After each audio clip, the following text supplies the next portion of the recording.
सुप्रभात प्यारे बच्चों, आज हम हिंदी की पुस्तक भाषा माधुरी में पृष्ठ 44 मतलब पेज नंबर 44 पर दी गई कविता नन्ही चिड़िया बोलेंगे और पढ़ेंगे। बच्चों, कार्य शुरू करने से पहले पृष्ठ के ऊपर हम दिन और तिथि लिखेंगे। तो बच्चों, पहले मुझे ये बताइए कि जब भी आपको भूख लगती है तो आप सबसे पहले किसको आवाज लगाते हैं? बिल्कुल सही कहा, आप सबसे पहले अपनी मम्मी को आवाज लगाते हैं और आप मम्मी को बोलते हैं, मम्मी मम्मी मुझे जल्दी से कुछ दे दो, मुझे बहुत भूख लगी है। तो वैसे ही हमारी इस कविता में नन्ही सी चिड़िया को बहुत भूख लगी है और उसे उसकी मम्मी नहीं मिल रही। तो वह अपनी मम्मी को कैसे बुलाती है और उससे खाना कैसे मांगती है, हम इस कविता में पढ़ेंगे।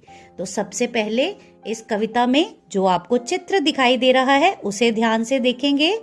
चित्र में एक नन्ही चिड़िया हमें घोंसले के अंदर बैठी दिखाई दे रही है और आसमान पर सूरज चमक रहा है और चिड़िया घोंसले से दूर है और इस नन्ही चिड़िया को बहुत भूख लगी है और जब उसने अपनी मम्मी को घोंसले में नहीं देखा तो वह जोर जोर से ची ची करने लगी और ची ची करके अपनी मम्मी को बुलाने लगी और कहने लगी कि मुझे बहुत भूख लगी है, जल्दी से आओ और मुझे कुछ खाने को दो, और जब तुम मुझे कुछ खाने को दोगी तो मैं चुपके से उसे खाऊंगी और सो जाऊंगी।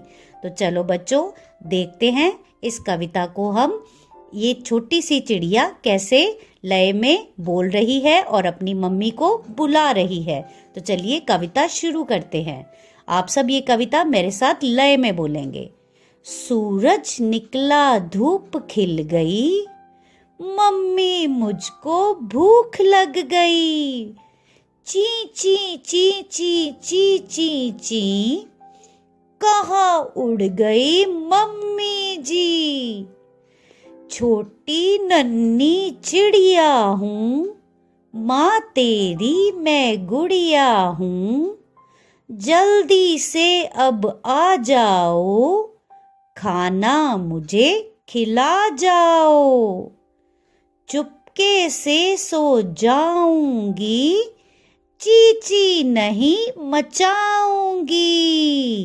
चलिए एक बार फिर से इस कविता को पढ़ते हैं। सूरज निकला, धूप खिल गई, मम्मी मुझको भूख लग गई।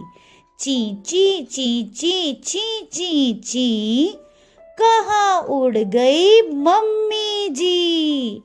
छोटी नन्ही चिड़िया हूँ, माँ तेरी मैं गुड़िया हूँ, जल्दी से अब आ जाओ, खाना मुझे खिला जाओ।